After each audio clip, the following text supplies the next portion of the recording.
Hey everybody, this is Tim Shorts of Gothridge Manor. Welcome to my YouTube page. If you think about it, subscribe and like. Don't forget that like part, because apparently that helps in some ways. Plus, it's like to be liked, or it's nice to be liked, something like that. Anyways, today I want to do a walkthrough on how I prepare for a pre-written adventure. So what we have here is the Gift of the Silent Gods. God. It is written by, let me go scroll up. I have some notes here, guys, so I'm going to be referring that to a lot here. It's written by Stephen Grodzicki of Pickpocket Press, and it was published back in 2018 for first edition low fantasy role set for the low price of free. Yes, I did say free. Apparently, he's got a few things on there for free, but this is the one I've had. I've had this one for a while. I really like it. It's a nice little adventure, and it's the just to give you the size of it. It's 9 pages long. One of the pages you're looking at, that's the cover with the beautiful owlbear artwork, and you can never have enough owlbear artwork. You can argue with me, but you would be wrong. And then in the back, there's 2 pages of credits and the OGL. So basically, the adventure is 6 pages long. Love my micro adventures. If you're here, you probably know that I have a long history with writing short adventures. I think I have like close to 120 some on my Patreon. And I want to show how a small adventure, page adventure, can become something bigger than what's on the page. And this one is a great example of it. So what I'm going to do is I'm going to follow up with some of the physical aspects and then get into the categories. And then what I'm going to, the heart of this video is to show you the cheat sheet that I'm making for this adventure when I run this adventure. Before I go any further, if you're planning on going through Gift of the Silent Gods or think you may, go away, shoo, don't spoil it. It's a cool adventure. Let stuff be surprised, because there's twists and turns and some interesting things in here. I mean, your mileage will vary, and of course, what I'm about to do is going to have my own twist on it. But still, don't be a shithead and cheat. All right, all right. All the shitheads left the building. All right, good. All right, back to now. We're going to go to the artwork. Beautiful owlbear picture by David Alsop. I have it myself, and I actually added it to the cheat sheet that I have because I love it. And then the Forge has some pictures. And then you've got Matt Morrow, who does some fantastic artwork, and who's always in all the Shadowdark stuff. And then the ever present and always in 99% of all OSR products is William McAuslin. He's been around from the beginning. All of it's this really cool black and white art line work like you're seeing here. And they just blend very well together. Even there's different artists, they blend. And one of the biggest things I'm going to be doing here, guys, is I'm going to be making this adventure for Shadowdark. So that's part of my cheat sheet thing. So I'm going from low fantasy to Shadowdark, which is no biggie in prepping for it. So some of the things also that I'll be addressing is, I use a silver standard, so all that kind of reflects that. And then one of the big things I did too was I rolled treasures ahead of time, which I'll mention later on, because it really added to the depth of the adventure, how it played into it. And I thought it was pretty fun. All right, so let me switch to my cheat sheet here. All right, there you go. There's my cheat sheet. I have it in different categories, and I'll kind of go through each one. There's my owlbear picture that I absolutely love. Now, one of the first things that we start off with is the rumors and hooks section to start your adventure. And what makes this one kind of interesting is the fact that there's two different, I'm going to call them factions, two different guilds that want help. One is the Hunters Guild, and one is the Merchants Guild. Now, the situation is, before we get into this, is basically these 12 hunters were sent up into the forest, the Draenor forest, and they were up there to hunt, get some food and get some furs, and then while they're up there, maybe kill an owlbear. I thought that was kind of an odd combinations with that, but why not? You could go, You go do your thing. That's, why not? It's up there, kill it. Probably worth a few bucks too. But then they haven't come back for a week. So now everybody's like, whoa, what happened? So the Hunters Guild, they're asking the party to say, hey, these guys left. They haven't come back. Will you bring them back? If you bring back our brothers, we'll give you a 1 year free service of pathfinding and tracking, and then we'll give you some money on ahead of, give you some money. And I made up in the adventure itself, there wasn't anything monetarily given, so I made it 100 silver pieces because I wanted to have these details done before I even started the adventure. So you'll see that I'll kind of put into context what I added to the adventure. And then the second hook is coming from the Merchants Guild. This is where it has a little twist on it, where the Hunters Guild, their primary worry is bringing back the hunters that left. The Merchant Guild, they want the owlbear, who they call Big Beak, dead because it's disrupting trade. And the interesting thing about that, I'll get into that a little bit later because I pre-rolled some treasures, and one of the things that I rolled up really fit into this and kind of could turn this entire adventure into something much more bigger, which is fantastic. So the merchants are willing to give the party a straight 200 silver piece reward, but they also want Big Beak dead, so you need proof of that. Get 200 silver, but they want this strongbox returned too. They seem very, very worried about this strongbox. They're trying to play cool, but they're not. And they'll give you an extra 100 silver pieces if you can bring the chest here, the strongbox. So those are the two factions right now that come into play. Later on, I'm going to talk about some other possibilities, but right now that's what we play with, and that's what we're going with. All right. Now, here's the twist of all this adventure, guys, and this is what makes it really interesting. So you go from a straight out, go save the hunters in the woods from the big scary owlbear. Now, what ended up happening is we find out, and the DM finds out that there's 6 of those hunters were actually cultists, and they were luring the other hunters up there to sacrifice them to their god. I got to remember what the god's name is. Olnik Sorg. It sounds like a slee stack to me. I love it, but doesn't it? Olnik Org. I don't know. I'm going to make him a slee stack god if I were play him. I thought that would be fun. Anyways, so what they need to do is kill these 6 hunters, and then they have to cut out their hearts, offering them on this altar that's in the woods, and then they get blessed by Olnik Sorg. All right, so that's the twist. So it's fun. Okay, so we got the hooks there, and now we go into the cast. As you can see here, here's the 6 cultists here. So that's who's left over. So you got the 6 cultists. So you got the cult leader, which is Rudgar, and he was given night vision by Olnik Sorg because he actually got to complete this blessing ceremony before, so now he can see in the dark. Now everybody knows in Shadowdark, seeing in the dark is a big thing. So if the players kind of figure this out, it could be a tell. Who knows? I don't know. And then we have the other cultists. As you can see here, what they were is they were just named in here. The only one that had a little detail on him was Horn. He had an entry where he had stolen some valuables that he shouldn't have from the hunters that they murdered. And then we have the others' names listed here. And then what I did, because of role playing, because this is going to be heavy role playing adventure from what I figure. I don't think it's going to be heavily combat, because remember, the players are going to come in thinking these guys are just the hunters that they're supposed to save. And one of the things they figure that they could use as an excuse why they're still there is they're actually, looking maybe for one of their fallen brothers, or they're they're using the owlbear as the excuse that's why all these other guys are gone.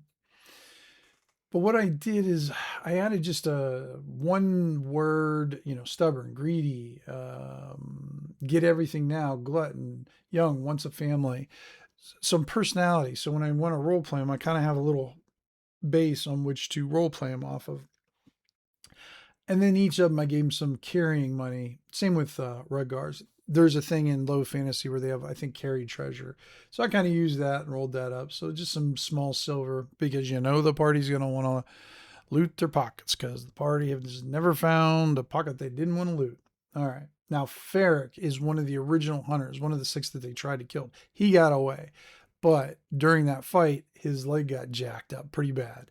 So now he's kind of staying around the area because he doesn't think he can make it and that. And he wants vengeance. He did, this boy's pissed. He killed all his friends, so now he wants to have, so kick some ass and everything. Now, Big Beak's the owlbear, easy enough to do. There's an effect that comes into play later. I'll go into it, but Big Beak. And then we have Old Nick Sword, which is the silent god. He's the one who demands 6 arts to complete the ritual. And if completed, grants a random gift. All right, there's no overall map here. So see my cool little map here? I like it. It's just a simple point. So, because each one of them has, throughout the adventure, they describe how long it takes to go to different places. And I need something visual to remind me. Otherwise, I'd have to keep referring back to this adventure. And that's why I like this one-page cheat sheet. I can just go look at it, and I know it's 2 days from where they begin to the farmhouse. And then it's 2 hours to Big Beak, and then it's 1 day to the shrine. And that's it. I mean, that's the entire adventure. And then it's described up here in the location here.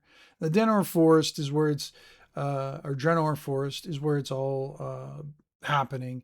This is, while there's no specific encounters, there's going to be random encounters that happen. I think you roll 3 times a day. And he's got a list of 8 different random encounters that can happen. So those can become interesting. I kind of finished that at the end. Then we got the ruined farmhouse. This is basically the hub of this entire adventure, where the players will encounter the cultists and where they'll probably do a lot of their investigation and where the clues are at too. All right. And then the altar that's a little ways away. All right, let's see here. All right, the other thing I did is I made a timeline for myself, because the timeline, the way I read it, I had a hard time understanding. It seemed like some of it took this many days to do this and so many days to do that. On the adventure, I kind of hand waved a lot of that stuff and then just simplified it. So that's why you see a timeline up there. So I could kind of give better information, easier, and also to get my mind wrapped around it easy. So that way I'm not flipping through again and that. All right. Let's see. I think I did all that part. And let's see here. So part of the thing I did too was, like I said, I have things I added. I'm gonna move my little head here. I'm gonna move up here. Ooh. So one of the things I did is, like, I did the merchants, the rewards for everybody, because it was mentioned but wasn't detailed. So I detailed it. And then I already adjusted the timeline in there. The owlbear treasure. So the low fantasy has an adventure or a treasure table. So I rolled on it. I thought it was actually pretty fun. And what I came up with actually really hyped up the adventure, and I thought it was really good. So the owlbear treasure, there's some loose change there. Wrought iron and rose with exquisite quality, cool. And then a bundle of promissory notes to the Merchants Guild. That's what's in the strong box that the Merchants Guild wants back. And then there's the reason, obvious reason, because there's probably a lot of money in there that's owed to them. So they want to make sure. But then we're going to kind of come up with another reason why it's possibly very important to them. And then there's some badass leather armor, enchanted to negate 1 hit per session. That's pretty good. I like that. That would be very powerful in Shadowdark, but I like it a lot. And then what I also did before the game is I already figured out what would happen if the adventurers or the cultists completed the ritual, and they would get they could sense the living within 30 feet, but they can't really pinpoint where it's at. They just know somebody's living within 30 feet. I don't know how I'd role play that one. That'd be kind of an interesting one because you'd have like little animals pinging off and everything. And how detailed would that be? Would it just be life in general? Because, I mean, is that going to detect every mosquito that's in the area? I would probably tweak it and make it something maybe specific or something like that. But it's not going to be like a radar, like, oh, they're over there. But the other thing that happens too is when you complete the ritual, you get a little bit of a little bit of madness with it, and that in low fantasy, which is also free to download. I can't remember if I didn't mention that the first edition. I'm wary of being exploited and taking advantage of. From now on, I give the orders around here. So it kind of gives you a glimpse into what they're going to be like, their personality change after completing the ritual.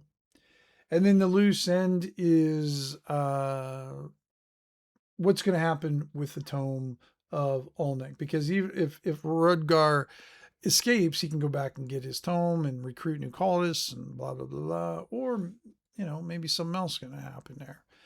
All right.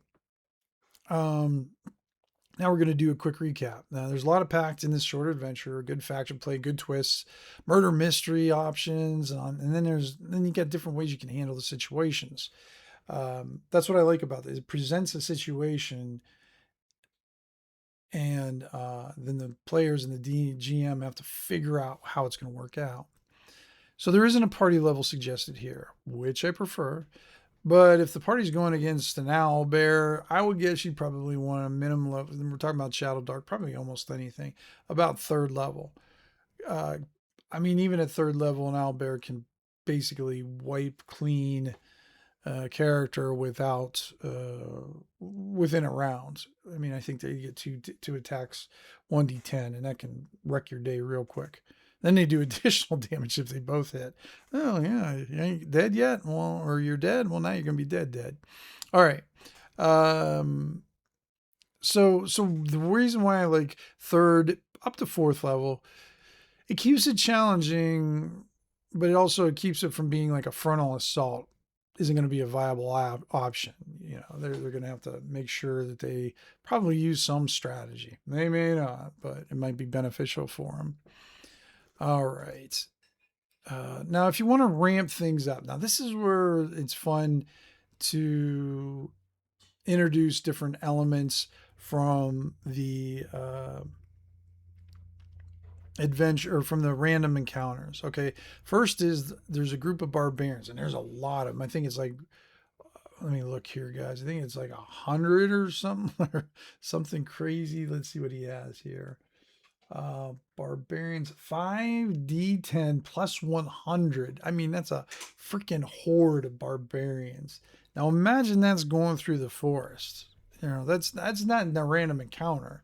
That's a game changer there. But the barbarians in the last line, they're looking for a child. Now the child could become another option for the sacrifice to get the blessing. Then what I would do is I'd add another location point or blend it in maybe with another, or blend it in with one of the other adventure sites, depending on how you wanted to do it. There's so many different options. I'm not going to go through all of them. So you'd want to put a different, add the child in somewhere wherever you think is the fit. And then you got to remember how the barbarians react to maybe the PCs helping, or maybe they would just attack the PCs, or how would the barbarians react to the PCs offering help? And then the other thing is what would they do finding the evidence of Yolnek's sword? Maybe they know where the shrine is and they stay away from it. Maybe they fear it. Maybe they despise it. Maybe they destroy it on sight. So you got all these little elements that you could add, and who knows? I mean, if the party saves the child somehow and brings it back to the barbarians, now they got a freaking ally and a significant one, which is very cool in play. Now, one of the other little factions that could come into play is the beastmen. Now, the beastmen are the reason why there is an abandoned farmhouse to begin with. It kind of mentions it in its description. So why does the beastmen want them out? Maybe they know that there's other people staying there. And now they're running over there to get rid of them too. And why would they want to keep people away from there? Maybe they worship next door or want the shrine to stay undisturbed. And it could affect what happens at the shrine. And if you're visited, it could become a contested encounter there too. So maybe they're going to wait in the ambush.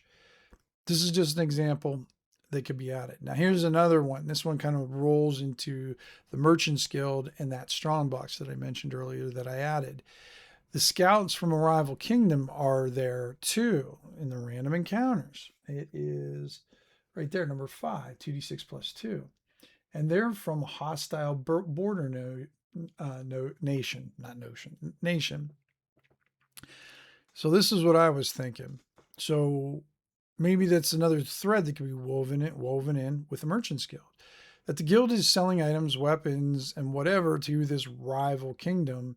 And some of those promissory notes are from this rival kingdom, thus proof that they've been dealing with the enemy. All of a sudden, that strongbox becomes very wickedly important on top of all this adventure, too. So, I mean, that's in 6 pages, and those are just the little inspirations I got from doing it, guys. I mean, it's a cool little adventure. Like I said, both the rules, if you want to do it in low fantasy, it's for free. If you want to do it in Shadowdark, you can do it. It's for free. That one's skill thing. And this adventure is for free. You can have a night or more of adventure completely without breaking the bank. That's what I love about gaming, man. It's fantastic. All right, so there you have. You have lots of options for the Gift of the Silent God. And then let me show you my cheat sheet again. And I do this simple little cheat sheet. So while I'm running it, if I need some details, everything's right there. I'm not flipping through the adventure because even though it's a short adventure, you're still going to have to look for some of these details and everything. And yeah, so I hope you'll go grab it. I'll have all the links down below for everything, and I hope you give it a shot. And then if you do, you have to promise that you'll come back and write a comment about it because I want to know how it went, because it's a fun thing. And then also, if you want, guys, and not if you want, what I'll also do is I'll add my cheat sheet to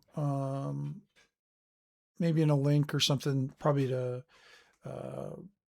what is it, Dropbox or something like that. So if you want to take a look at it and download it, you can. So that's everything I got, guys. If you like this kind of thing, please let me know. I plan on doing some more. I'm going to do kind of a series on Shadowdark adventures. And even if they aren't Shadowdark, I will, show you how I transfer them or convert them into Shadowdark rule set and everything like that. All right. Thank you for listening, guys. I hope you guys are all well and gaming and doing crazy shit with your dice. Take care, roll better than me, and we'll talk soon.